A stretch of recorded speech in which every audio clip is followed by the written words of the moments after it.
ഇന്നലെ നമ്മൾ varicose vein ഉള്ളവർ കഴിക്കേണ്ട ഭക്ഷണങ്ങൾ എന്താണെന്ന് മനസ്സിലാക്കി. ഇന്ന് ഞാൻ നിങ്ങൾക്ക് പറഞ്ഞുതരാൻ പോകുന്നത് PCOD ഉള്ളവർ ശ്രദ്ധിക്കേണ്ടതും അവർക്ക് ഉപയോഗിക്കാൻ പറ്റുന്ന മുദ്രകളുമാണ്. PCOD എന്നുള്ളൊരു അസുഖം നമ്മുടെ ലൈഫ് സ്റ്റൈൽ ഡിസീസാണ്. നമ്മൾ നല്ല രീതിയിൽ ശരീരം അനങ്ങാതിരിക്കുമ്പോൾ, എക്സസൈസ് ഒന്നും ഇല്ലാതിരിക്കുമ്പോൾ നമുക്ക് വരുന്ന ഒരു അസുഖം കൂടിയാണ് PCOD. അപ്പോൾ അതിൽ നിന്ന് തന്നെ നമുക്ക് മനസ്സിലാക്കാം, PCOD നമ്മുടെ ജീവിതത്തിൽ നിന്ന് പൂർണ്ണമായിട്ട് ഒഴിവാക്കണമെന്നുണ്ടെങ്കിൽ നമ്മൾ നല്ല രീതിയിൽ വർക്കൗട്ട് ചെയ്യേണ്ടതുണ്ട്. രണ്ടാമത്തെ കാര്യം, നമ്മൾ PCOD ഉള്ളവർ റെഡ് കളറിലുള്ള മസാലകളൊക്കെ ഒഴിവാക്കണം. ഗരം മസാല അങ്ങനെയുള്ള മസാലകളൊക്കെ നമ്മൾ ഒഴിവാക്കേണ്ടതുണ്ട്. ഇനി PCOD ഉള്ളവർ ഉപയോഗിക്കേണ്ട മുദ്രകൾ എന്ന് പറയുന്നത് 3 മുദ്രയാണ് വരുന്നത്.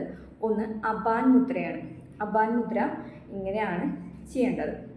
രണ്ടാമത്തെ മുദ്ര എന്ന് പറയുന്നത് പങ്കജ് മുദ്രയാണ്. പങ്കജ് മുദ്ര നമ്മൾ ചെയ്യേണ്ടത് ഇതുപോലെയാണ്, ഒരു പൂ വിരിഞ്ഞിരിക്കുന്ന പോലെയാണ് നമ്മൾ പങ്കജ് മുദ്ര ചെയ്യുന്നത്. മൂന്നാമത്തെ മുദ്ര എന്ന് പറയുന്നത് മഹാദൃക്കാണ്. ഒന്ന് ഇങ്ങനെയാണ് ചെയ്യേണ്ടത്, രണ്ടാമത്തത് നമ്മുടെ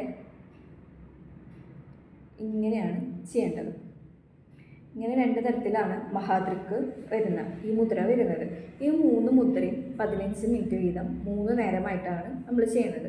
ഇങ്ങനെ ചെയ്യുന്നതിലൂടെ നമ്മുടെ ശരീരത്തിലുള്ള PCODയുടെ ഹോർമോൺ വ്യത്യാസവും എല്ലാം മാറുന്നുണ്ടാവും.